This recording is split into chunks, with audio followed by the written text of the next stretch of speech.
Update. I, 29 female, spoke to my parents who ghosted me 5 years ago after my wedding and have now reached out. Original story. My husband, 30 male, used to be my boss. About 9 years ago, I started working as his assistant. We spent about 2.5 years ignoring our mutual attraction until we gave in. We then went to HR, who reassigned me, and the whole thing was strictly above board from the time we began dating. I got pregnant about a year later, and my husband and I decided to just get married. While we'd only really been dating for about 1.5 years, we knew each other completely, loved each other, lived together, and there was a baby on the way. We knew how it would look, but I had to leave the company anyway due to problems with my new boss, so we didn't anticipate this causing any issues, except with my parents. They, 62 male/57 female, have always been overprotective, so I knew they wouldn't like me dating my boss, and hadn't told them. But I had to tell them if I wanted them at my wedding. We decided to be mostly honest with them, about how it was strictly professional until it wasn't, how the second it got unprofessional we went to HR, how he had never taken advantage of me, but now we wanted to get married, and we wanted them there. We did not mention the baby because I felt that giving them that information in addition to the rest all at once would just break them. I was only about 4 months along when the wedding happened, so the bump was easily hidden by a flowy dress. The wedding itself went off without a hitch, and apart from my mother pulling me into the bathroom shortly before the ceremony to ask if I was sure about this, which I said I was, my parents seemed to take it well. The ceremony and reception were at 2 different venues, and we had to travel from one to the other, and my parents never arrived at the reception. I called them and got ignored, and then my brother called them and they told him that they were going home. I don't remember the exact reason they gave, but it amounted to them being tired and uncomfortable. I tried contacting them after the wedding, but found that I was blocked on everything except email, which I used to send them a long letter essentially saying that I'm an adult who made an adult choice, and I hope they can respect that. 5 years later, I have not heard from my parents since my wedding. My husband and I are not big in social media in general, but I recently posted something for our 5th anniversary in which I mentioned our 2 kids and 3rd on the way.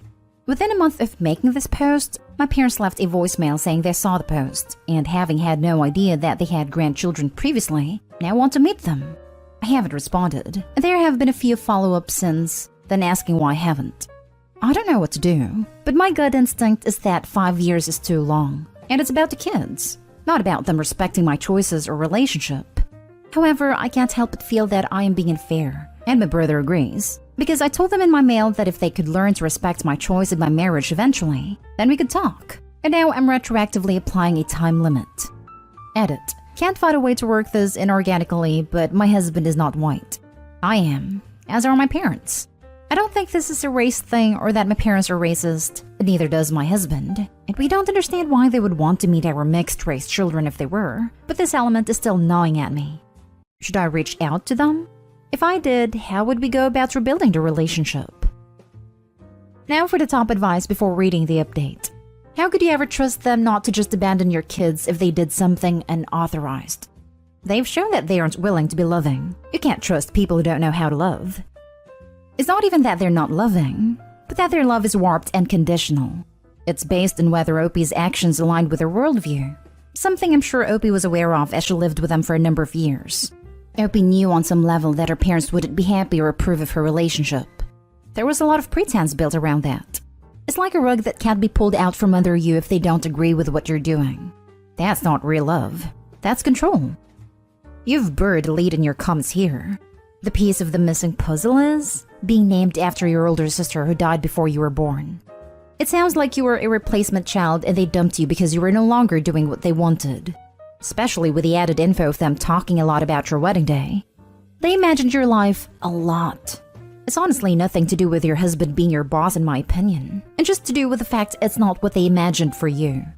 The fact they want to show up now that they realized there is another little girl apparently with the same name is a bit of a red flag. You were put in an impossible situation, born to replace a person that only existed for a brief period. She always did as she was told, she always loved your parents first, etc., etc. Be careful. Your parents aren't emotionally safe. This is all probably unconscious reaction to deep grief, mixed with whatever personality traits. Ghosting you for 5 years is messed up. They're basically saying they would have never spoken to you ever again were it not for your kids. Do you think you'll regret not reaching out? I would think it's 100% up to them to rebuild their relationship with you, and you decide if it's enough. I don't know if I would trust them with their children. They walked away from their daughter so easily. I can see them doing it to the kids as well if things don't go their way, and they're likely to be hurt. I think there is potential for regret with both options. If I don't reach out, then I'll always wonder what could have been. If I do reach out, then they could be amazing. Say and do all the right things, and my life will be better for it. But they could also be terrible to my family and an all-around harmful presence in our lives. And like you said, they could walk away from the kids. And if the kids grow to love them before they walk away, it'll break their heart to see them go. And now for the update. I asked to talk yesterday. We were on Zoom within an hour. It was my parents and me and my husband. They asked to see the kids, and I said they could see them eventually, depending on them earning our trust and convincing us they were going to be positive additions to the kids' lives. They asked to start by reading me a letter that they claimed to have written on my wedding day. It said that they were uncomfortable with me marrying my former boss, as they thought he took advantage of me. So they left between the wedding and reception to avoid a scene, but they wanted me to know they were here for me despite their issues with him. They added that they would have sent this to me the morning after my wedding. Then I sent my email about them needing to respect my choices, and they were so ashamed they couldn't bring themselves to send theirs. See, my anniversary post made them realize how much they've missed in 5 years, and they really don't want to miss anymore. I had some questions, like what the big deal was with me marrying my former boss, and they said that it just wasn't what they had in mind for my wedding and my future spouse. I asked why they even came to the wedding at all if they didn't support the marriage, and my dad responded that he wanted to walk his daughter down the aisle, as it was the only chance he'd get. The way it was phrased implied that they had intentionally only come to the wedding so he could give me away. I'd always planned to leave halfway, and because he said my daughter and didn't talk to me directly, it was pretty clear he was thinking about my older sister who passed away. My husband caught that too, and said that if they were talking about me, they should address me directly. Then added that if they had planned to leave, they should have told us, as we wouldn't have invited them. And the fact they waited 5 years to reach out was going to take more reasons than shame. Because as a father, he didn't understand how they could ignore their daughter for years, or only get back in touch when we had kids. My dad snapped that he wasn't going to take this from a koozie, a slur meaning dark-skinned. My mother immediately tried to run damage control, but I ended a call. They have since messaged me several times trying to explain that calling my husband a racial slur wasn't indicative of a racist attitude, and he wouldn't have said that in front of the kids, so they should still get to meet them. I've spent 5 years wondering how they were so offended by me marrying my boss that it earned no contact for half a decade.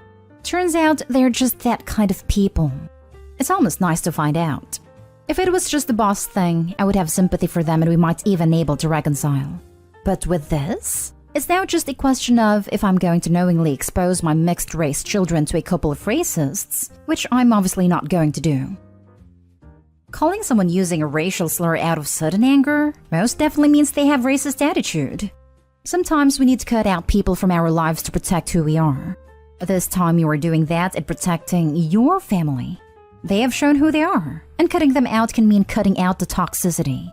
Yes, forgiveness is something we should all strive for, but sometimes we just don't need that negativity around us. Wish you the best. They're insisting they aren't. But even in our worst fights, my husband and I have never called each other slurs. And the only people who have ever called my husband slurs have been racist. What my husband was saying wasn't wrong either, or unfair. Half of it was things I had told him that I wanted to say to them, but had gotten too emotional to actually say it. I think I'm quite a forgiving person, but there is no forgiveness to be had here. If your parents said that they wouldn't say that slur in front of your kids, then they know it is wrong and shouldn't have said it at all. You have done the right thing. Yeah, we're racist, but we will hide it in front of the kids. You are people of color themselves. Get out of here. Good on you, Opie. Well, that closes that door once and for all. In a way, it must be a relief, ending the uncertainty. Hope can be more of a burden than giving up sometimes. Racist, and further evidence they were just using you as a dad-daughter version 2, and were planning your kids to be version 3. Now you can move on with your life. Minus any guilt, and minus 2 millstones. It is. I've spent 5 years wondering what I did wrong, and why an HR problem was enough to lose my parents' love. Turns out there's nothing I could have done because it wasn't my fault, nor my husband's. It's now just a question of if I'm going to knowingly expose my mixed-race children to a couple of racists, which I'm obviously not going to do. Nothing more to be said, really. Other than why are they still able to message you? Give them one last warning that any further contact will be treated as harassment. Block, and follow through on protecting yourself and your family if they still refuse to accept that your word is final. We still have line of communication through emails, but I'm going to block that now. We're blocked on everything else, though I am expecting them to unblock me and start messaging me there once emails are closed. And I'll block them on those other platforms too. Now for the last story. Update. My entire family despises my fiancé and I have to choose between them and her. Is she manipulating me and is there something I'm not seeing? Original story. I met my fiancé when I was at a very low point in my life. We instantly clicked and had a whirlwind romance, and I proposed after 3 months and we are now engaged. I feel like my family has never approved of her, or particularly liked her. They are all very educated and work professional jobs, while she's a college dropout who works as a hostess. She's starting a venture of her own, and I'm funding it for her. The problem started with my sister-in-law and my brother. They told me that 3 months was too quick, and that I should date her for longer. They also implied that she's a gold digger. They never used the term. They said this because she doesn't financially contribute. My fiancé isn't particularly fond of my sister-in-law, as sister-in-law is very rich and successful, and fiancé thinks that she is snobbish. The problem escalated when there was a family wedding and my fiancé wasn't invited. She is of a different race, so she accused my family of being racist and said this to my parents' face. My parents never expressed an opinion about her, but that was their ticking point. My sister-in-law and brother added to this and told them about my financial contributions to her ventures and other details about her relationship. My parents said that I am making the wrong decision. I told my fiancé this, and she lashed out. She messaged my sister-in-law and told her that she's a horrible person for trying to wreck our relationship. My sister-in-law once again communicated this to my parents, and they have refused to pay for and attend the wedding. My fiancé says that her family will accept me with open arms, and that we can get married in City Hall. She accused my parents of being elitists, and said that they only like my sister-in-law because she's educated and of the same race. I love my fiancé, but I feel like she's trying to manipulate me into cutting all ties. I don't know what to do, and I don't want to reach a point of no return with my family. Any advice will be appreciated. And now for the top advice before reading the update. 3 months and you're funding a business startup for her? And engaged? Holy cow, that's fast track. What's the rush? Without knowing any other details, I'm on your parents' side with this one. 3 months is a blink of an eye. Her messaging your sister-in-law like that is a huge red flag as well. You haven't even met her family and she's asking you to cut yours off? Dude. If I ever bring up the fast track part, she accuses me of having second thoughts. And I was pretty sure she was the one until now, so I let it go. She said that I cannot meet her family because of COVID. They live across the country, even though we are all vaccinated and have traveled. Now that I think of it, it is quite strange. If I ever bring up the fast track part, she accuses me of having second thoughts. Run. What do you expect if you engage with someone after 3 months? You just can't know her enough. Then you pay for everything and she wants to cut you off your family to control you better. If you really want to stay with this woman, you must make clear that you will wait with marriage at least till spring 2023 and that you want a prenup. Don't give in when she talks about trust and that you think that the relationship doesn't work out. That is guilt-tripping and manipulation. Take your time to learn everything about her in every situation. For a few months or a year, a person can fake a lot. The longer you are together, the more of her true self will come to light. And don't give her too much money, don't let her have access to your bank account. Okay, I'm able to see all the red flags as I'm typing these comments out, but she told me that getting your prenup is against her culture. I hadn't even brought it up. This was unsolicited. Bro, she may be your fiancé, but you're just her piggy bank. Solely judging off of what's in this post, end this relationship ASAP and make amends with your family. And now for the update. Well, we broke up. A lot of the comments echoed what my family was saying, but the outside perspective drilled it into my head. I have a good relationship with my parents, and my sister-in-law is actually one of my best friends. Just to clarify from the previous post, I've never thought they were racist or snobbish. It was an idea my ex was forcing into my head. The breakup was very messy. I told her that I thought we were going too fast and that it wasn't working out, and she began crying and implied that she would end herself. I could see the manipulation clearly for the first time, and I just told her that it is above my pay grade and that she should seek professional help for this. Now, for all the money I invested in her business, well, it was a mistake, and I'm just considering it a sunk cost. It did hurt my pockets, but recovering it will just tangle more webs. Thank you so much for all the advice. It helps me avoid a grave mistake. And I just told her that it is above my pay grade. Damn, son, that's savage, but I like it. You didn't just dodge a bullet here, mate. You dodged 30 years of marital tyranny. If the price of that lesson was a few grand in her bank, I'd say that was well worth it. In the future, take it slow and introduce your family to the new missus. You probably already know that, lol. Good luck, mate. And one last tip from Winston Churchill, don't stick your member in crazy. Yep, I had an extra to pull that card on me when I was breaking up with her. And she knew full well I had lost my best friend to self-harm when I was younger. I wish I'd had the savage eloquence, but instead I just told her to immediately get the hell out of my house. When I caught my husband cheating and filed for divorce, he threatened to end himself. I told him to go right ahead. Please stay single for a while and maybe invest in therapy. Rushing into an engagement at 3 months while throwing down major fund was a severe lapse in judgment and self-respect. I think you need time by yourself to analyze why you let yourself get taken advantage of. I'm glad you're out, but wow. You paid a very hefty fine to learn a lesson. I highly suggest you seek personal therapy. I don't mean this to be offensive, but most people would have seen this as a really alarming behavior on both sides. You clearly got stuff to work through mentally. It's okay though. Good job on telling her that. Hopefully you blocked her. If you haven't, this is your reminder to do so now. Real talk though, imagine how hefty of a fine it would have been if they got married. $5 betting on her contacting you soon that she's pregnant with her kid. It will not be your kid even if pregnancy will be real.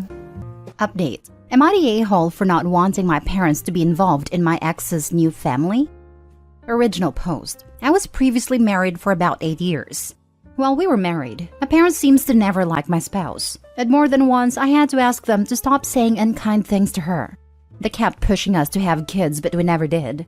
Eventually, we had some marital issues. And to be clear, I am not blaming her for these issues. It was both of us. And we're on a trial separation while in counseling. And at the time, the agreement was that we were not seeing other people.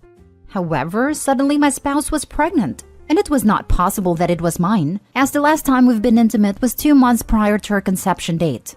That was the end of the marriage. And I filed for divorce 2 days after I found out. My parents, however, knowing fully that it was not my child and that the conception was my spouse cheating on me, then chose to support my ex through her pregnancy. They chose to play grandparents to my ex's kid. And when I told them it was an issue for me that they were so involved in her life still, their solution was to lie, poorly, and now just not talk about it. I found out secondhand that not only did they go to her wedding, to the guy she cheated with, but that my father gave her away at the wedding. They now also play grandparent to her 2 additional kids with a new hubby. They go on vacations with her and her family. This has been going on for 10 years and I feel like I lost my parents in my divorce. I can't talk to my parents because they will just lie to me like they do about seeing my ex.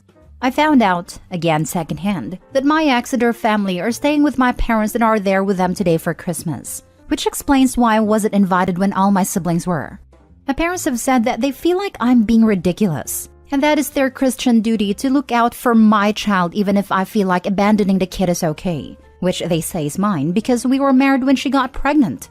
They blame me for the family never being able to be together since I won't attend family events that she's going to, which more and more is all of them. Everyone in my family has pretty much treated me as persona non grata for abandoning the family. Am I the a-hole here? Am I the one destroying the family? Should I just play uncle to my ex's kids that I want nothing to do with? Now for the top comments before reading the update. Not the a-hole. This is disgusting. Remind them that she broke the marriage covenant, but also a commandment. Time to write the whole lot of them off. If having grandchildren is more important than their actual child, don't give them the choice. It's good to hear that I'm not as irrational as they make me feel about the whole thing. Their response during the divorce about her breaking the marriage covenant is that I needed to really think about forgiveness and maybe learn to turn the other cheek. Are you even on the birth certificate, Opie? Is there any doubt anywhere that they could be using to delude themselves about paternity? It's crap that they picked her over you in the divorce. Cut them out. No, the birth certificate is accurate for both the child's parents, neither of which is me. Not the a-hole. Your parents are bizarre and toxic. It's relieving to hear that I'm not the one being bizarre and toxic. I mean, like, really relieving. Thank you. You're definitely not the a-hole. Reading about your dad walking her down the aisle and you not being invited to Christmas literally made my jaw drop. They sound seriously awful. One thing I'm not clear on, not that it changes my verdict nor excuses their behavior. Do your parents truly believe the baby's yours? If so, does your ex refuse to clarify? Just curious at the depths of crazy going on with them. They 100% know the kid is not mine. My exes never even tried to say they were. Since the day I confronted her knowing she was pregnant, she has been clear and honest about the kid's genetics. And now for the update. Last year for Christmas, my parents invited my 4 adult siblings and their families and my ex and her new family to Christmas at their house. Since I had made it clear I don't want to spend time with my ex and her new family, I was seen as causing a problem, so they just didn't tell me about it. One of my siblings let it slip accidentally on Christmas Eve that they were all there without me, making it clear everyone felt it was my fault I could be invited. It was deviating to feel like I was being excluded from my own family yet again, to be lied to yet again. Much to my shock, on the original post I was judged not the a-hole, and it made me see much of my entire life's interactions with my family differently. Follow-up. 1. As suggested, I started going low contact. Essentially, I just stopped trying to maintain the contact with them and let them do all the work there, which they haven't. So low contact has been in essence no contact, which has both sucked and been healthier for me. I don't even know what they are doing for Christmas this year, which is actually easier than knowing they are doing something and choosing to exclude me. 2. I did print out some of the posts from last year and show them to my therapist as suggested. He berated me for listening to people on the internet and cutting off a vital part of my support system. After 2 months of weekly appointments listening to him talk about ways to fix the relationship and apologize to my family and make amends with them, I just stopped making appointments with him. That was in March. 3. After stopping contact with my family and therapist, I found I had a really hard time even being around my friends. Super anxious and second-guessing every interaction. So I've kinda stopped seeing them either. I had a good work-from-home job, so I just started working all the time. It was good for my career, and I got a major promotion in Q3. It was a large enough promo that I don't stress about money anymore, which was a constant stress before. So spending my energy somewhere other than my own family has been life-changing. Okay, I'm gonna be honest with you. Super proud for choosing to put yourself first. Your family are really a bunch of narcissistic a-holes. Second, what the hell is wrong with your therapist? That is some first-grade BS that he has been telling you. A good therapist should and would never tell you to apologize. Some people need their license revoked. He should have recommended going no contact a long time ago. I can only applaud you for not going to them anymore. But please find a new and good therapist or a support group to help you. Try talking to your friends, but only if they support you going no contact with family and therapist. That should be a good indicator if they are good friends. Good friends will support you no matter what. Please take care of yourself. You are worth it. And to hell with your parents and family for putting you through this. Even your ex, she should be ashamed of herself. Again, please take care of yourself. Hope the new year will bring you joy, strength, and happiness. I'm just not sure how to talk to a therapist, and probably how to talk to my friends because it's just hard for me to know what to say. I feel like talking about any of this is just a quick way to end a relationship. Like they have normal families and just can't understand what I'm saying, and it just makes me look like an a-hole. So I just don't know what to say, but I'm always anxious about saying anything. I do feel like not talking to my family has changed my life a lot for the better, even if it is lonelier. OP, your therapist was terrible and not deserving of the title. Please don't let it sour your views on therapy in general. It can truly be life-changing and I hope you give it another chance. You'll know you've found a right one when you leave the appointment feeling better, not worse. I'm not sure how to find that. The thought of calling around and finding someone and dealing with waiting lists and people not taking new patients, I just feel like it would be a waste to do that again. It took months the last time. Good for you for prioritizing yourself and getting ahead in your career. But now is the time to balance your life again. Reach out to your friends with just a, hey, sorry for going silent, but I was dealing with some pretty consuming things. Find a new therapist who can just let you talk through your issues and not tell you what to do. You need to find a healthy perspective on your life before you start being able to live it. Quite frankly, your life seems lonely and one-sided. You work from home, have limited contact with friends and colleagues, and no contact with family. I am some random stranger on the internet. And if you are happy being alone, live your life in happiness and at peace. But make sure that is what you really want. Or are you too hurt to try for human interaction again? Either way, I wish you well. I feel like I've written and deleted that text to friends so many times. I just don't feel like I would know what to say to them. I don't feel like any interaction with them would be good, productive, worth it. I don't know. I guess I just don't feel like they will understand or care. And why should they? So I don't feel like it's even worth trying. I'm not sure being alone is what I would choose, but I also don't feel like I know how to let anyone in anymore.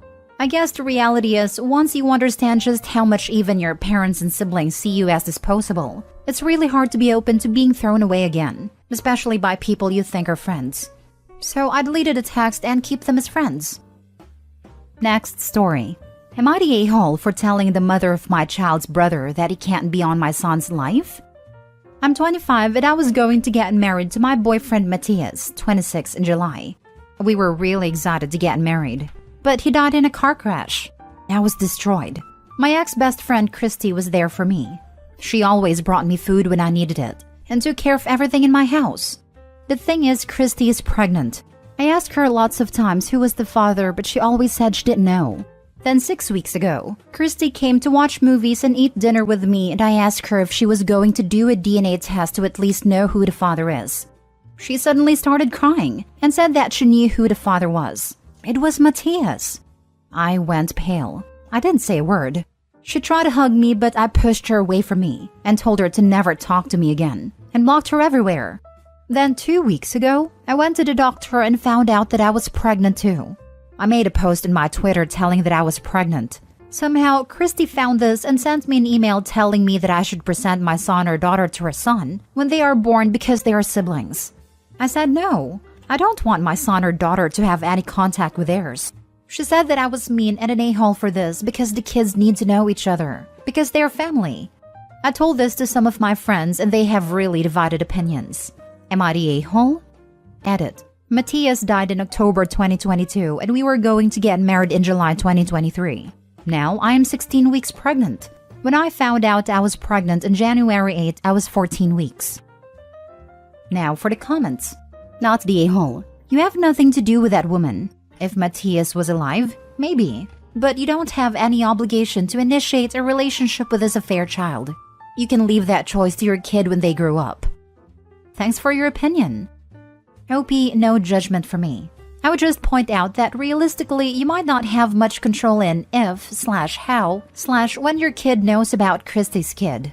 That is, I imagine that you will allow some relationship of your kid with the paternal family, and that the paternal family will also accept Christy's kid if proven to be related to them. Thus, the paternal family will have open relationships with both kids. Even if you not allow them to meet, they will most likely be aware of each other from the start. Unless, of course, you do not want to allow a relationship with a paternal family or they do not want a relationship with one of the kids. Not the a-hole. I think it's a very hurtful situation that you're in, and right now you're making decisions based on emotions. In the future, if you want to possibly have your child have a relationship with her kid, I'd ask for a DNA test. Because what if she's fibbing about who the father is? Because Matthias is dead and can't dispute it. If she doesn't want a DNA test, then no relationship. As you don't want your child to have a sibling relationship with someone who may not really be related to them. Good luck. Thanks. Yes, it really is something very painful for me. And yes, my mind is very clouded by the pain that this has put me through.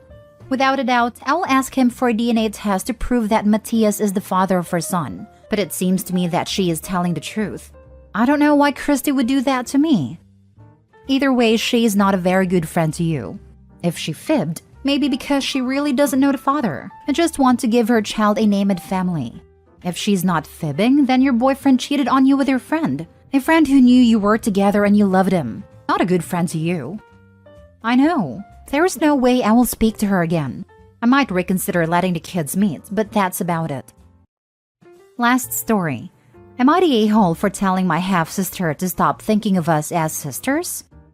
I, 15 female, technically have a half-sister Jane. 16 years ago, my mom had an affair with Jane's dad and I'm the result of that. However, I have been raised by my mom's husband and he has always considered me his daughter, and I will always consider him my dad.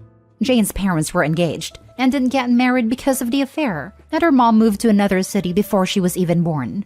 So, when my parents told me the truth, I did learn about Jane as well, but I don't really care. Jane moved in with her dad over winter break and got registered at my school. She's in grade 9, I'm in grade 10. Since she learned who I am, she just won't leave me alone. She's kept asking me to come over, telling me how our dad won't stop talking about me, how we can do all the stuff sisters do, and so much other crap. I've let her down gently each time. Yesterday, her dad sent her cousin to pick her up for a dentist appointment and he sent him in a Porsche. She asked me to come with her because it'll be nice having my sister there with me. I don't want people knowing she's my sister though, so I got really mad and told her to screw off and stop thinking of us as that. Of course, she cried and now I'm suspended and writing this from home. Was I an a-hole to her? No a-holes here. You're both young and in a very complicated situation. I can totally understand why you wouldn't feel the need to know someone that you don't feel any connection to. It's different than growing up in a house with a sibling. On the other hand, I don't blame Jane for wanting a relationship with you. The poor girl's mom was cheated on by your shared biological father. I can understand why she would try to see the little bit of positive that at least she gets a sister out of it. Have you talked to your mom and dad about it? I definitely don't think you have to have a relationship with anyone you don't want to. But maybe they can help you find a kinder way to explain it to Jane and close the book on that issue. The issue is that Opie doesn't just want to decline a relationship with Jane. She wants to tell everyone that Jane is lying about them being related. Jane is allowed to tell the truth about who her family is, including the fact that she has a half-sister. If Opie is embarrassed by the situation, she should take it up with her mom. Yeah, I have. My mom doesn't want me to have anything to do with her dad, and doesn't want it exposed that she cheated. My dad just said he trusts me to do what's right. It's not fair your mom doesn't want you to have anything to do with your bio dad. That's wrong of her to say. All the adults have handled this badly. You are a child. The last thing you should be worried about is your mom or dad being humiliated for their own actions. They all had to have known this would come up sooner or later. And instead of being the adults and making the best out of the situation they literally created, they are making the situation worse. I would suggest therapy. You seem very angry and aggressive in your comments. I feel very badly for both you and Jane. She doesn't and didn't deserve the way you were handling this. I think you were very rude and cruel to your sister instead of directing that anger towards mom and dad. Feels a little like beating up on a person weaker than you, instead of the people you were actually angry with. You are very young. Go to therapy and stop worrying about the adults. Let them handle that. She doesn't want me to have anything to do with him, but she's never tried to stop him from having anything to do with me. I see him every now and then, and she never tries to stop him from seeing me. He never fought for custody of me. He thinks that coming around once a year, or once every 2 years with fancy gifts and promises and stuff, gives him a right to me. It doesn't. Update. Am I the a-hole for losing my 27 female cool with my parents, 57 female, 59 male, for pushing me to forgive my cheating ex? Original post. I was to be married in July. 2 months ago, I came home from a work trip to find my ex-fiancé in bed with my BFF's sister. I kicked him out, canceled the wedding, warned him I would get rid of his stuff if he didn't come get it all, then weeks later dumped it all on the curbside with a free sign. Sold or donated or dumped everything he gave me, and pawned a ring. I blocked him everywhere. Called the cops on him when he showed up after I gave his stuff away, banging on my door. Called him again when he turned up at my workplace and made a scene, and called him on his family when they showed up en masse to plead his case. I didn't go scorched earth on ex-BFF's sister. I did tell her husband I caught her in bed with my ex. Last I heard, she'd been kicked out of the house and was back living with her parents. Ex-BFF tried talking me into giving them both a chance to explain, then got angry at me for ruining her sister's relationship, called me petty and cold-hearted. So I kicked her to the curb too. I don't want dishonest people that are blasé about betrayal in my life. This encounter no doubt simmered under my skin until I unleashed on my parents. Maybe that's the reason, because it lingered. I was so harsh with them. Last week, I met my parents for dinner. I took a date with me to the restaurant, hoping his being there would waylay any discussion about my failed engagement. My parents have been pressuring me to work things out with my ex. He's so sorry. I owe it to him to talk with him, give him 5 minutes to explain himself. She meant nothing to him. He made a mistake. I'm cruel for shutting him out the way I have. How could I call the police on him? How could I do the same to his family? His parents? They're good people. They didn't deserve to be humiliated in that manner. He's having a rough time. He's depressed. Everybody is worried about him. He loves me, really loves me. He's learned his lesson. It's time to grow up and forgive him. No, my date's presence didn't stop them from bringing it all up again. I lost my cool. Asked my father if he expected me to give my ex a pass every time he sticks his junk into anything that moves, like he does. I asked my mother how turning a blind eye to her husband's infidelity works for her. How does she hold her head up while having lunch with women that have slept around with her husband for years? Is that the kind of man and life she wants for me and my sister? For her daughters? I asked if they had any idea of the impact that knowledge had on me and my siblings growing up. Knowing that dad was late home from work because he was screwing his secretary. Knowing work weekend was code for dirty weekend with a woman not our mother. Did they not know why it was that of their 4 children, I'm the one that still talks to them? Do they not question why they were not invited to my brother's weddings? Why they have never met either of my brother's wife and children?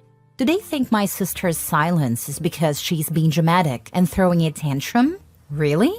I stood from the table, congratulated them on the loss of their last remaining child, and told them I hoped their arrogance, willful blindness, and misery was a comfort to them to their last breaths. Then I left. My date, I should have saved him for a proper date rather than an FU to my parents, took me to the nearest bar, let me cry on his shoulder while I proceeded to get very drunk, then made sure I got home safely. The next day, he messaged me to see if I was alive and sent a double cheeseburger, large fries, and a large Sprite over with DoorDash. I didn't block my parents, but I haven't heard from them. It's been a week and I've calmed down enough to feel regret. Not for what I said, but because I can see the looks on their faces when I made my final farewell. I crushed them, hurt them, especially my mother. Despite their faults, and there are many, I love my parents. I don't like knowing I hurt them. I'm feeling a lot of guilt about it. Am I the a-hole? Edit. I have yet to read all the comments, but from what I have seen so far, I think some details need to be cleared up. My date knew we were going to have dinner with my parents. He asked me out that morning. I told him I had plans for the evening and jokingly asked if he wanted to come along. I didn't expect him to say yes. I then informed him I wasn't serious, and anyway, it would probably be a little uncomfortable. And he said if needed, he could post bail. So there you go. He did not enter that restaurant unaware of potential drama. The people mentioned in my post are not the only people in my life. I have my siblings in my life. They didn't cut me off. My sister flew in to be with me just days after I discovered the cheating. And I have good friends. Friends who helped me pack up excess things. Helped me to move it all down to the curb. A friend that found me a guy that paid a fair price for the engagement ring. I only mentioned ex-BFF, etc. because how they acted and what they were saying contributed to all those buried feelings that had been dormant for years coming out when they did, in the way they did. Top comments before reading the update 6 months later. Not the a-hole. Well, maybe to the date, but he seemed to take it well. Good for you for not taking back a cheater. What's wrong with all these people who think you should have? Seems like she has had too much experience with cheaters. No wonder she doesn't tolerate that BS. Not the a-hole. So many people say be the bigger person, but that's just straight up BS. They want you to turn a blind eye to betrayal, but no. Some of us find that to be a complete deal breaker. I'm with you 100%. Cut them all out of your life, because what's more important is your mental well-being and not giving closure or forgiveness towards those that hurt you. As for your parents, they made their choices, and now they have to live with the consequences of their crappy actions. Also, your date sounds like a good person. Regardless of how that turns out, he stood by you and gave you comfort food. That's a big plus in my book. I could maybe be the bigger person if he got me a burrito instead of the taco I wanted. Cheating on me in my apartment in my bed? Buzz off. Take your filthy butt out with the other piece of trash. Now 40 updates 6 months later. It's been a minute since I was here last. Life has been busy, work has been busy, and updating Reddit wasn't on my mind. Apologies to all those that continue to send messages asking for an update. I figure better late than ever. A quick recap. Lost my temper with my parents when they tried to push me to forgive and reconcile with my cheating ex. Some really hurtful and harsh truths were shared by me to them in the moment. Afterwards, I felt tremendous guilt. The regret started to eat at me. Where to start? First, a thank you to all who replied to my post. I try to read every comment, and though I didn't post for the validation most of you gave, receiving it did lighten the load a little bit. It didn't take away from the guilt I carried, but I was able to work through that to see that although my timing was off, what I said was absolutely necessary. Thank you, too, to some of those that sent me private messages rather than posting on the main thread. Having read your own stories of a similar upbringing, conversing with you has helped me to understand that my childhood and teens were traumatic. That those years left wounds that I'd never addressed until this all came about. Now for what has happened since. My mother left my father not long after my post. Maybe a couple of weeks after. She showed up at my apartment one night with her luggage. I can't explain how broken and pitiful she was. I brought her inside, held her, and my heart broke for her. I realized then that she had no one she could turn to. Absolutely no one. No family, no friends. I cannot help but wonder if she had been all alone for all the years of her marriage. And if me or one of my siblings had said something sooner, would she have had the courage to leave my father then? I'd never seen my mother, usually so dignified and unruffled, look so broken. It shocked me to see her that way. It worried me so much that I made her sleep in my bed with me. I called my siblings, and within days they all came to show support and love. Then it was me, my mother, and my sister sleeping in my bed. It was good for her to see that her children still cared. Because we did care. We did love her. It was the situation my siblings distanced themselves from. At first, my mother stayed with me. She was having a hard time of it. Years of humiliation, shame, and guilt ate at her. I was worried about her state of mind and didn't like to leave her alone. I couldn't take time off work to be with her every second of the day, so I took her to the shelter and we got her a dog. My thinking was, if she had something to take care of, it would distract her from dark thoughts. I was hoping for a puppy because they are playful and would keep her busy, but she fell in love with a 5-year-old mixed breed, and it fell right back. He's a goof. We don't know how it happened, but we woke up one night to him howling because he had somehow wedged his head in between the spindles on the stairs. His whole head. We had to call the fire department to rescue him. Of course, my mother didn't think he was at fault, and she now refers to him as her baby. He adores my mother, though. My oldest brother moved some things around, then moved her across the country to live with him and his family. He thought she would do better if there was no chance of her running into dad or one of his many women. He found her a therapist, and that seems to be working. She is loving being a grandmother, and all reports are that she is an indulgent one. She has a separate in-law suite, so she gets to see them every day. My brother tells me when the kids go missing, they can now be found at grandma's. My dad is my dad. He doesn't lack for company. I had dinner with him not long after my mother moved across the country, where he introduced me to the new woman in his life. I reminded them both that I knew exactly who she was, considering she called my mother her best friend for all my life. Cue another awkward dinner. My dad tried to make it as pleasant as he could, but whenever she spoke to me, I would bring up a memory from my childhood of her spending time with our family and ask if she was sleeping with my father all the way back then. The next day, he called to tell me how disappointed he was with me. I felt it only fair to share my own disappointments. We argued for a bit. He tried to downplay all he had done over the years, tried to play the victim of his own actions. I ended up cutting the conversation short and blocking him.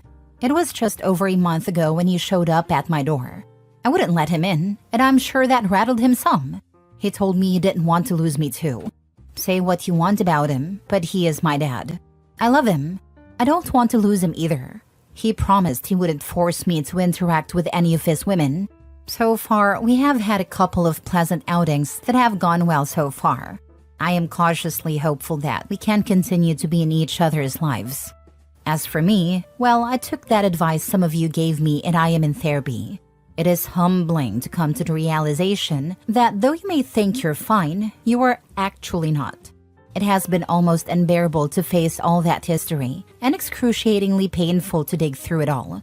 At the end of some sessions, all I want to do is head to the nearest bar and drink until I forget all about what I just went through, to find out where it all started and why I am the way I am.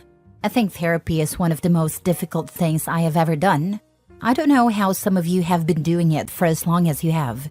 I also don't know why you do it so willingly. I'm a crazy nutter for listening to all you nutters in the first place.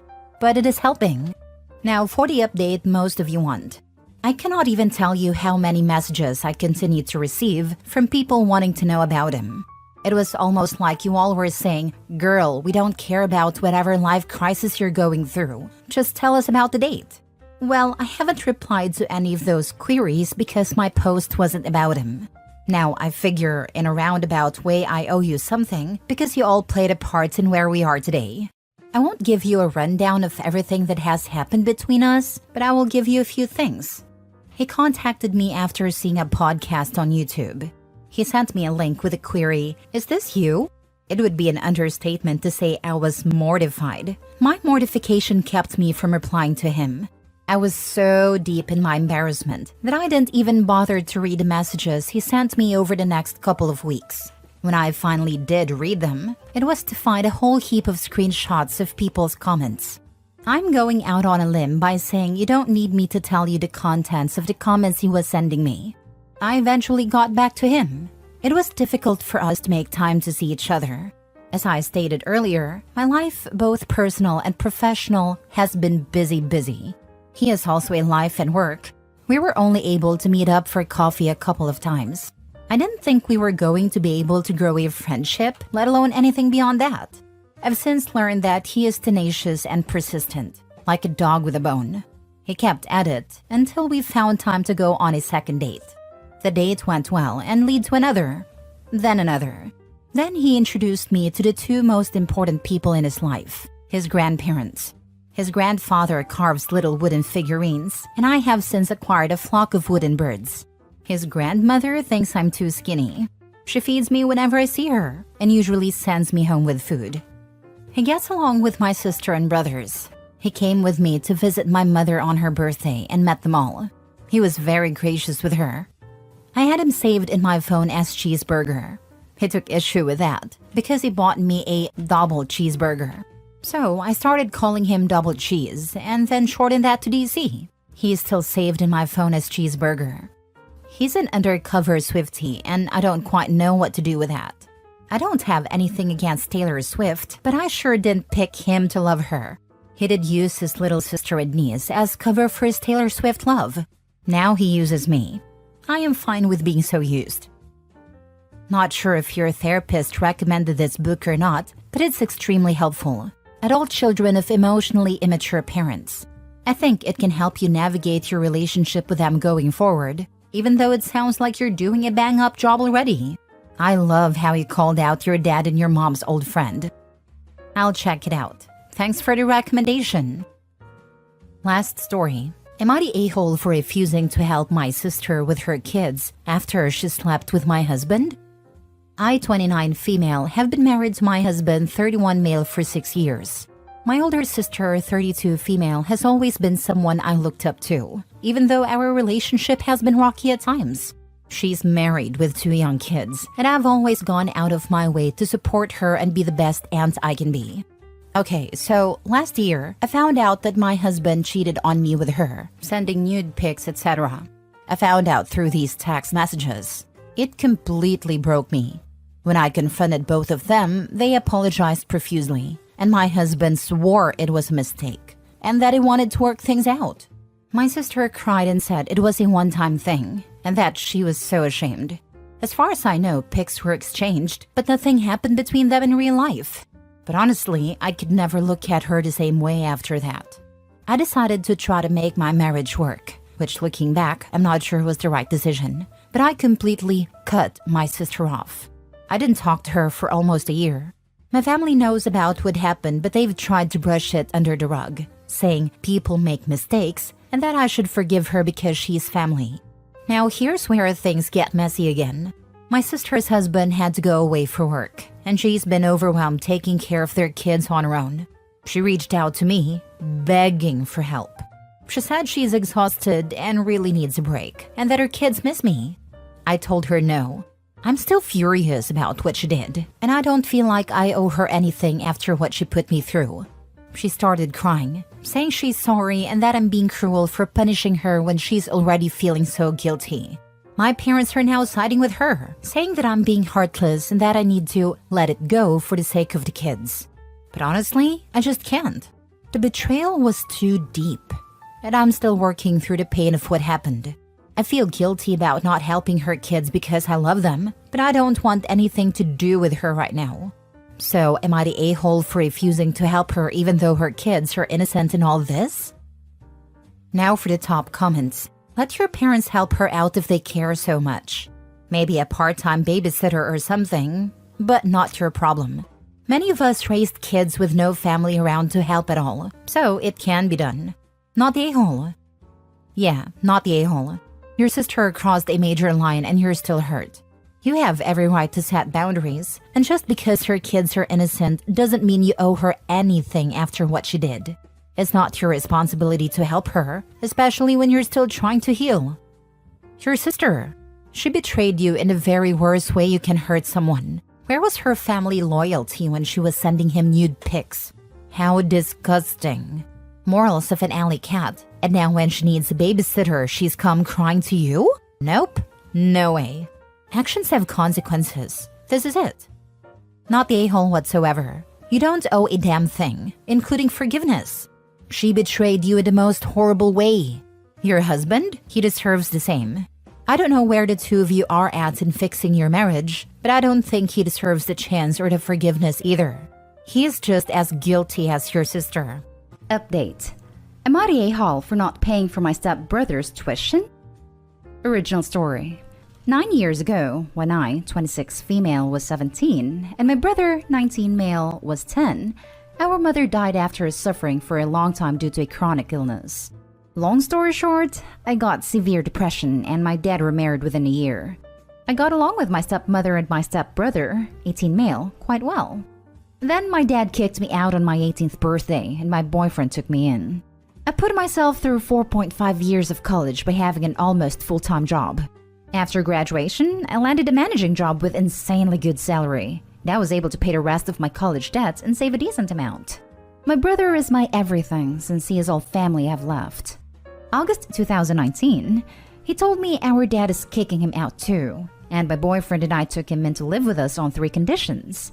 Stay out of trouble, do some minor chores, and keep up the good grades. He followed these rules and even got a part-time job to help out with groceries. He and I had no contact with our dad the whole time, just occasionally with our stepbrother, who we consider a friend. When he started college last summer, I said I would pay for it if he continues following the rules. He did, and I paid. I'm incredibly proud of him because he is only getting A's and is doing really good. Somehow, Dad, stepbrother, and stepmother found out I was paying. Stepbrother is going to start college this summer, and they can't afford it without taking on a huge debt. So stepmother called and asked point blank if I would pay for stepbrother too. I said no. I'm happy to pay for my brother, but I won't for my stepbrother. Since then, 4 days ago, this whole side of the family, including aunts, uncles, cousins, grandparents, etc., are calling me an A for playing favorite. I'm going crazy over it because they won't stop after multiple no's. Am I the a-hole? Edit. To answer if stepbrother still lives with them. Yes, he does. He turned 18 mid-November 2020. The family calling me out now are all for my dad or my stepmother. My mother has no family left. Also, I reached out to them after I was kicked out, but they never answered. It's the first time they are reaching out to me. Now for the top comments before reading the update. Not the a-hole. Some nerve to toss you and your brother out the moment you turn 18, then turn around to ask you to support the other kid they don't want to bother with. Daddy Dearest is a piece of work from the sound of it. Just send the family the link to this subreddit thread, to be honest. They could use many people telling them how a-holish they are. Not a-hole.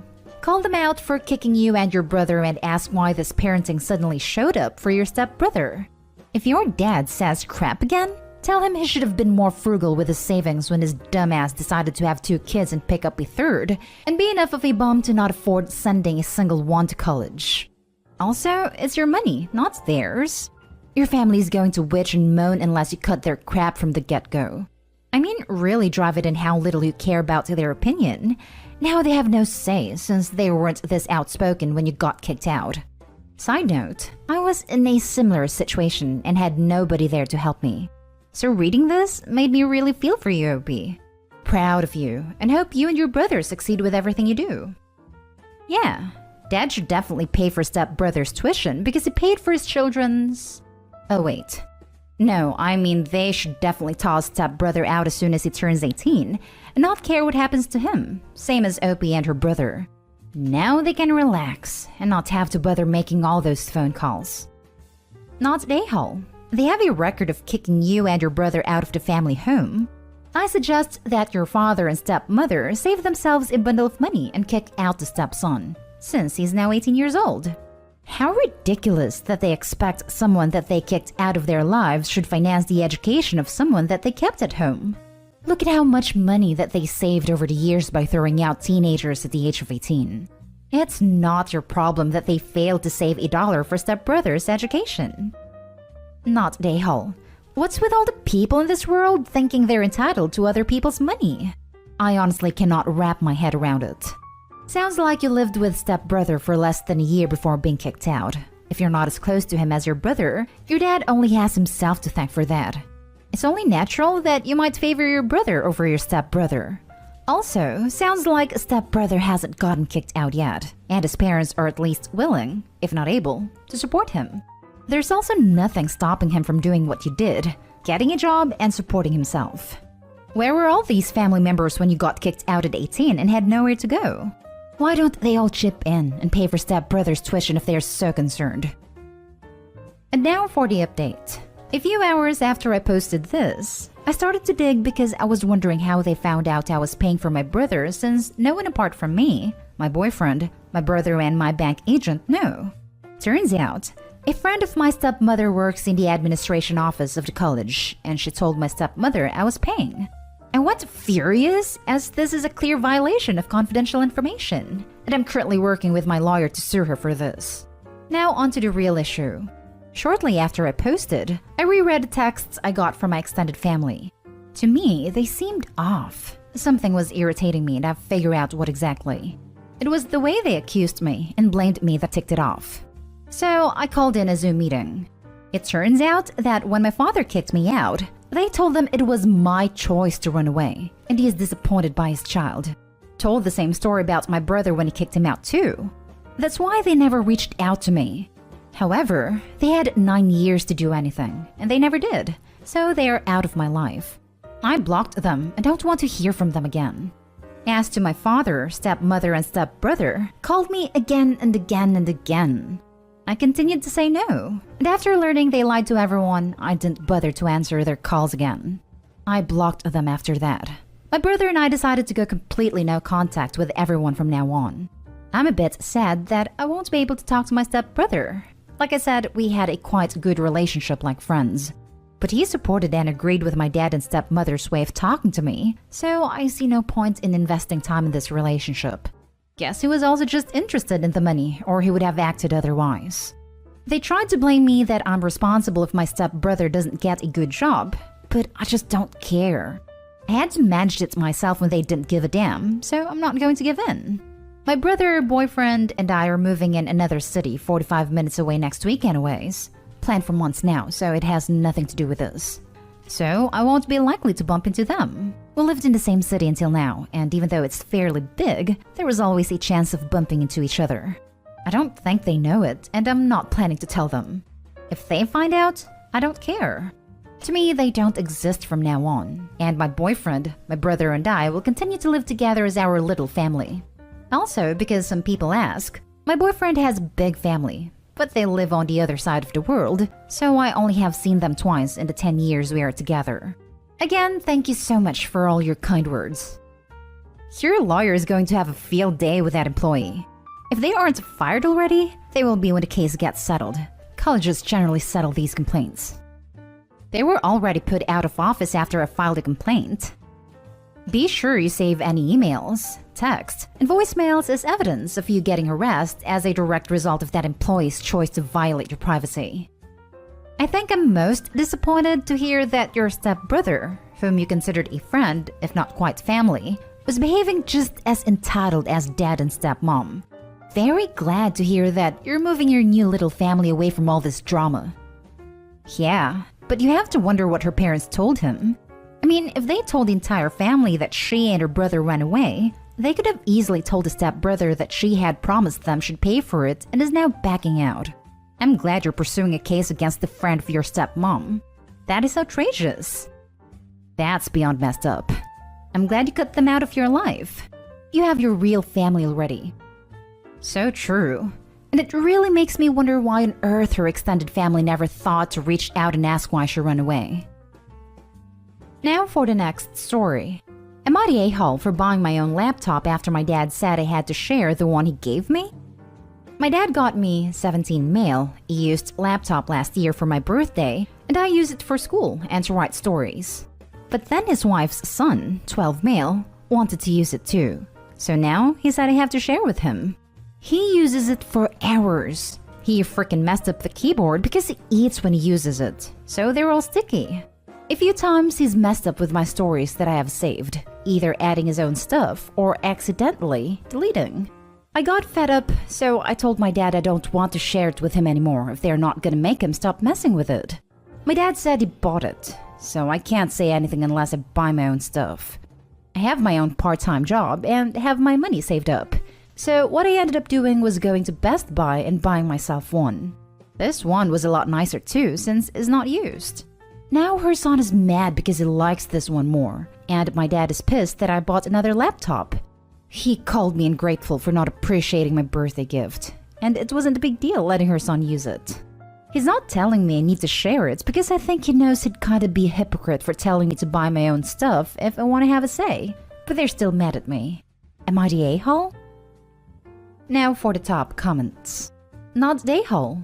Your dad is a huge a-hole for giving you a birthday gift, then making you share it with his wife's son.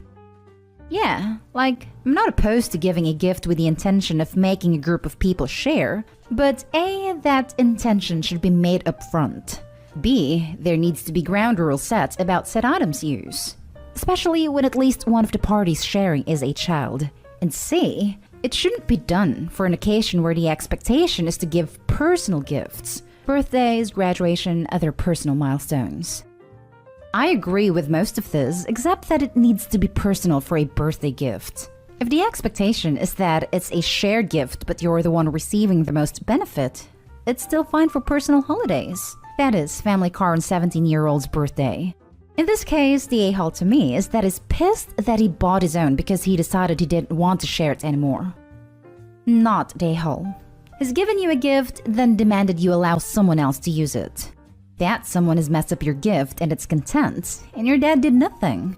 You then rationally went to buy your own version of the gift so the kid couldn't mess with it, and he's got pissed because you've, rightly, made him look daft. I don't fully blame the kid. He's being a bit of a pain in the butt, but he's 12. Your dad is an a-hole, however. Flaunt that laptop, but make sure to keep it away from grubby prying hands. A password will stop him logging in, but not from smearing it with jam in the process. 12 is old enough to learn that you can't always get what you want, and that if someone is letting you use something of theirs, then you take care of it. All they're doing is encouraging this kid to think he can do as he pleases without consequence. Opie, I would definitely make sure you take the laptop with you when you are not home, or have somewhere secure to keep it, because it seems like if the kid gets his hands on it and ruins it, no one is going to do a damn thing about it. Not the a-hole. You solved the problem with your own money. If it was actually a birthday gift, it would have been your computer in the first place, with only you deciding what happened to it. Since you were forced to share, then clearly the original laptop wasn't yours. Therefore, claiming it as a birthday gift has the same effect as buying groceries and then handing you a bag of chips as a gift and saying share with everyone. It's something the family needed disguised as a birthday gift. Tell your stepbrother, or whatever he is, how you got it. Maybe you'll be a good influence in motivating him to work hard. Also, lock it up when you're not using it and put passwords on it and disable guest accounts. Otherwise, he might use it without your permission. Yeah, I put a passcode on it. Also, I have like this chest with a lock under my bed where I keep stuff I don't want to lose, so that's where I put it. Now for the last story. Would I be the a-hole if I abandoned my baby siblings and father? I'm 22 and living with my father, my 2 half-siblings, and my stepmother. My stepmother and I don't get along, and it's to the point where I'm actively looking for a new place to live. The issue is that they depend on me to care for my siblings ages 5 and 7. They both work long hours and can't afford to put the kids into a daycare. Normally, I'm okay with it, but it's difficult for me to find a job or do anything when I'm pretty much a stay-at-home mother for my siblings. I'm not resentful of the kids, although I do wish my parents had given me a choice before making me their primary caretaker. My father raised me as a single parent for the first 13 years of my life and has confided in me that he does not want me to leave. I have an older sister, 27, who left for the same reasons as I am. My dad worked hard to raise me and my sister on his own, and I feel guilty if I just leave him and my siblings with my hellspawn of a stepmother. My dad has made it known that if I leave, I'll break his heart, and financially they will be in trouble since they need to find a new caretaker. I would stay, but staying the same home as my stepmother makes me crazy. It honestly makes me incredibly depressed. I've tried to fix things between us, but her only response was that if I'm unhappy at home, then I can get out just like my sister. So will I be the a-hole if I abandon my siblings and my dad and break his heart in the process? Not the a-hole. Not your kids, not your responsibility. Beyond that, they could have made an effort to be better to you. My dad has made an effort, but is old and is often tired. He often says that he wants to keep it close at home since he doesn't think he has much longer to live, and this makes me feel even more guilty about leaving. Yeah, my dad has given me that exact speech for 25 years now.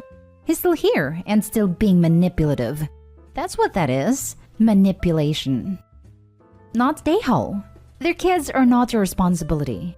I understand the guilt you feel, but you're not abandoning anyone. You're 22. You have every right to move out and start your life. Best of luck to you. My sister left me behind when she moved out, and I always felt like she abandoned me. I admit that a part of me was resentful that she got to leave and be happy when I couldn't be. I don't want my younger siblings to feel the same way about me. Opie, that's because your dad probably made your sister take a parental role to you. It is hard for a kid to understand. I suspect you now understand more of the reasoning as to why your sister left. It's not your responsibility. Your parents chose to have those kids, not you, and you shouldn't be held responsible for their care, especially since that is limiting your ability to start your own life. It was less her being a parent to me and more of the fact that both of us knew that whoever was being left behind would be the primary punching bag, and she left me with that role, knowing what would happen. I do understand now why she left, and I no longer resent her for it. I'm just trying to muster the same courage she had, which is difficult because I can't stop feeling like such a horrible person. Update. Am I the a-hole for not going to my parents' wedding before they get divorced again? Original post. So my 26 female parents, both 50, got married when I was 5 and I was the flower girl. When I was around 10, they got divorced, which no one saw coming because they never fought. I feel like I have to mention, my parents were both very wealthy and kept finances separate. And so it was an easy divorce and obviously they could pay for it. When I was about 17-ish, they decided to get back together. And me being 17 was overjoyed and was a bridesmaid at their second wedding. I really hope you see where this is going, but they ended up separating again. They didn't tell anyone and didn't get a divorce, but we all knew they were separated. And 3 years later, they wanted to renew their vows, in which I was asked to buy a nice dress for the occasion. Surprise, they got divorced. Again. And only after 3 months after their renewal. After that, I sort of just lived my own life because I wasn't exactly thrilled at whatever they were doing, and honestly, really over it.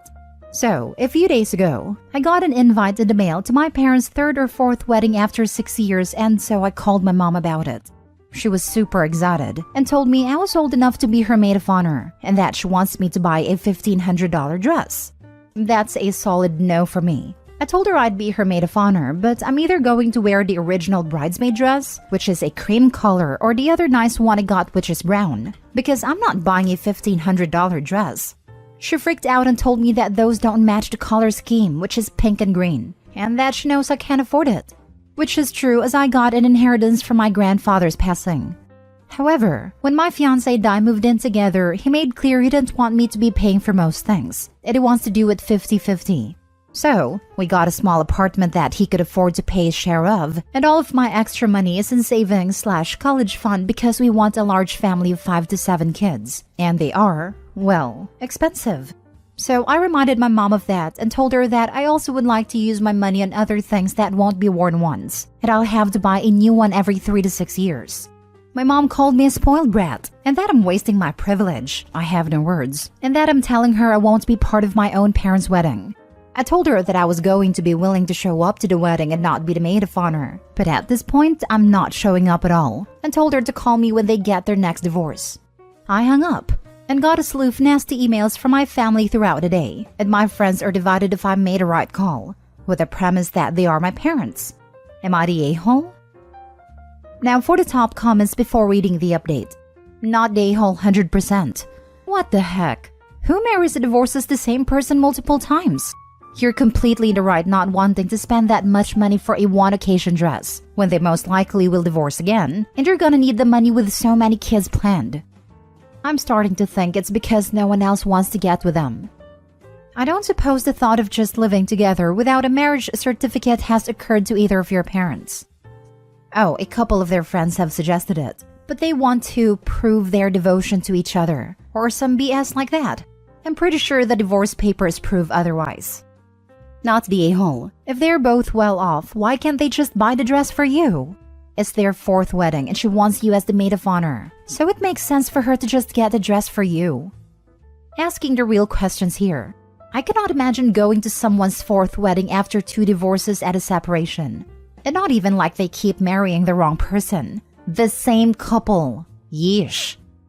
Not the a-hole. I'm sorry, but once it's the 3rd or 4th time to the same person, it's no longer a special event or moment. That's just a massive display of stupidity.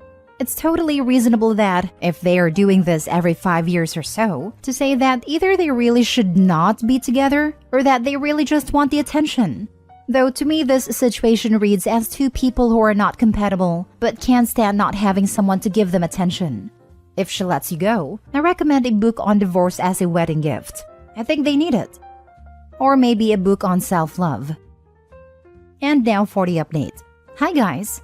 First of all, thank you for all the attention, and some of your comments were absolutely hilarious. My fiancé and I had a field day going through all of them.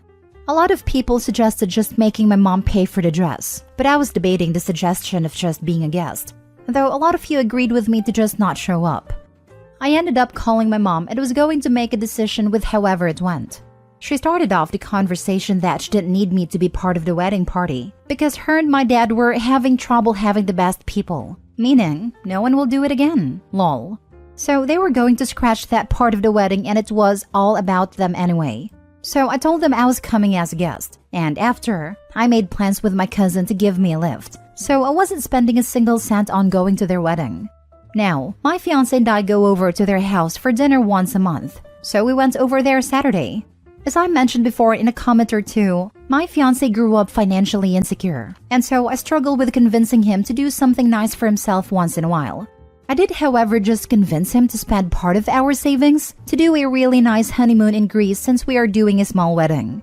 It took some pulling of teeth, but he now won't stop getting travel books and researching, and it makes me so happy to see him excited about this. It was a fairly pleasant dinner until my own wedding planning came up. I told him that we were pretty much set with the wedding, but we were having out details on Greece. My mom got visibly upset and excused herself, and my dad followed. I was pretty confused, but they came back and my dad calmly explained that my mom feels very hurt, that I'd be willing to spend thousands of dollars on my honeymoon, but wouldn't shell out money for their wedding. I was pretty dumbfounded and said, well, we are willing to have an expense on the honeymoon because we are only getting married once. So yeah, I got kicked out of the house and uninvited from the wedding. Not super torn up about it. And this is now my fiancé's favorite story to tell. Happy holidays, y'all! I seriously can't believe your mom is trying to overshadow your wedding with her fourth wedding. Not even waiting for you to have your moment. Not only that, but her fourth wedding to the same person. These people have more money than they know what to do with. Sounds like the best outcome, honestly. And I'm still laughing about your mother being shocked that no one wants to give her the full treatment for her fifth or whatever wedding. I have an aunt who's been married something like 8 times. At the last 2, she just did a quick stand-up wedding in a garden type thing because it turns out that no one wants to shell out money or buy presents for your 5th wedding to yet another loser. 4th wedding to the same man, which is like 10 times worse. You already know it won't work the first 4 times. It honestly just looks like an attention/gift grab. Your parents are toxic and wild AF. I picture your fiancé just sipping tea while all this was going down. Your response to your mom's entitlement was perfection. Are they still invited to your wedding? That's currently what's up in the air. I'm leaning towards no, because I know they are going to do something to ruin it. Fiancé is on the side of, it's going to be perfect no matter what happens. He just really wants to call me his wife. Lol. So he thinks it would bring quality entertainment. So it's an attention thing, right? The parents like being the focus on the wedding day, and then the sympathy/energy that people put into managing the 2 of them after the divorce? Or maybe OP's right, and they can't stand each other but no one else will have them, and obviously they can't get back together without a full wedding. Even writing this, none of it makes sense to me. I would love to be one of their marriage/divorce lawyers. The lawyer may give discounts for repeat couples. Next story. Update. Am I the a-hole for not inviting them to my Christmas party after they didn't invite me to their wedding? Original post. I threw a pretty big Christmas party every year, going on a decade now. A few years ago, at one I threw, my friend Tara met my former coworker Tony and they hit it off. They dated for a while, and 2 years later, once again at my Christmas party, she showed up with a ring on her finger, and they announced for the first time that they were engaged. I was super happy for them. They got married this spring, and we didn't get invited. So, when I was sending around my party invitations this year, I didn't see any reason to invite them back if they didn't think I was worthy of making their guest list. I have known them both for years, basically introduced them, and they literally announced their engagement at my home. It got back to me today that they're very upset with us for not inviting them this year, that my party is something they consider special and they think I'm being petty. A couple friends even mentioned it was a smaller wedding, and they feel like I'm just punishing them. It wasn't though. There were probably 200 people there, and I knew at least 50 of them, and I was a little surprised at some of the names that made a cut over us. It didn't make us think about it or anything, but I don't see why I should welcome them into my home again after being snubbed like that. My partner thinks I should just let it go and invite them back, but I don't see a reason why I should. Am I the a-hole? Now for the top comments before reading the update. Not a-hole. You can invite and not invite whoever you want without any reason. And if they want one, say it is a smaller party this year. 100% this. If the event was so special to them, then they would associate it with you as well as a special friend, and would have invited you. It also feels so tacky to steal OP's Christmas party to announce their engagement like that. If they ask OP beforehand, then it would be different, but just showing up with the rings on? Not the a-hole. If they can't even invite the person who introduced them to their wedding, then I don't think they should expect an invitation to your Christmas party. If you're not close enough to make it to the wedding invite list, why should they be close enough to you to make it to your Christmas party? And someone who catered and hosted their engagement announcement party. Haha, you don't know the half of it. Over the last few years, we have literally had it catered. Had bartenders inside and outside, even hired someone to entertain kids earlier in the night. My partner and I put so much time, energy, and money into this every year because we love our friends. It started out small when we were younger, and now it's this big thing. I just don't like being taken for granted. Yeah, this is all making a lot more sense now. You go out of your way every year to throw this huge party for everyone, and now they're upset they're the only ones that are missing out. Not like they cared, when all of your friends went to their wedding and you were the only ones missing out. Screw these people, you don't owe them anything. Yeah, I guess that about sums it up. Thank you. Not the a-hole. Also, don't think it's petty. We don't have to prioritize people who don't prioritize us. Thank you. I'm so tired of entitled people ignoring someone until that someone has something they want. They weren't good enough friends to be invited to the wedding, so that says a lot about the value they place on a friendship. And now for the update. Since I got so many requests to check back in, here's the update. 1. I stuck to my guns and did not invite them to my Christmas party. My partner stood by me when I told him I had made my decision and didn't bring it up again. Neither did our friends. 2. Many of you guessed that they would try and crash our party. I got worried that could happen after all the responses, but thankfully it didn't. Probably 100 plus of you guessed she wanted to hijack the party to announce she was pregnant. If that's the case, they haven't told anyone as far as I know. 3. They did, however, decide to try and throw their own party at the same time as ours. Several friends told us they were trying to convince them to come to theirs instead. I honestly hope they had some guests and had a great time. I wish them no ill will. But I think just about everyone we expected came to our party, so I doubt they poached any guests from us. 4. They made enough of a last-minute fuss over this. That whole thing became the gossip of our party, which was their doing, not mine. I chose not to engage in it, but the consensus I heard was everyone thought it was bizarre they chose not to invite us to their wedding, and that them complaining about not being invited to our party was in poor taste. 5. Most common question on here was why did we not get an invite to their wedding? From what I can tell from the people at our party gossiping about the situation, they've said it was because we're a little bit older than they are. I think that's weird, since my partner and I are both 35 and they're 28/29. So it's not like we're very far apart. Tara used to hang out with us at least once a week when she was single, and I literally introduced them. The whole thing still seems strange to me, but I guess it is what it is. So yeah, that's how it all went down. Our party was a blast. We got to see so many friends, some of which we haven't really seen since before COVID. Everyone had a great time. People literally brought toddlers we hadn't gotten to meet yet because of how crazy the world has been over the last couple of years. It was a wonderful evening. I hope you all had as good of a Christmas as we did. Props for you for standing by your initial decision. They absolutely didn't deserve to be invited to your party, and I'm very glad you ended up having a great time. Also glad to read friends/guests of OP agreed that a couple were acting in poor taste. If I were at the Christmas party, I would have tagged the absent couple in some fun party photos on Instagram to remind them of what they missed out on due to their boorish behavior. It was a good idea. Last year, a similar incident happened to me with one of my neighbors. Then I could do it, although now everything is fine between us. Yeah, it has nothing to do with your age. You and your spouse throw this big party. People enjoy your hospitality and appreciate you. If you came to their wedding, you would have taken attention away from the bride. People would have talked about your parties, they would have socialized with you, and at the end of the day, the bride and groom were not mature enough to deal with that. This could very well be the reason. But some people are just users and not actually your friends. As a guy who hosts a lot of game nights at my house for all kinds of affairs, such as board games, card games, etc., usually with 4 to 12 people, it's become very clear to me that some people that come over my house to socialize don't actually consider me a friend. I'm at a venue. Once I get wind of this, they don't get invited again. It's also weird because I only invited them in the first place because I thought we already were friends. Some people just suck.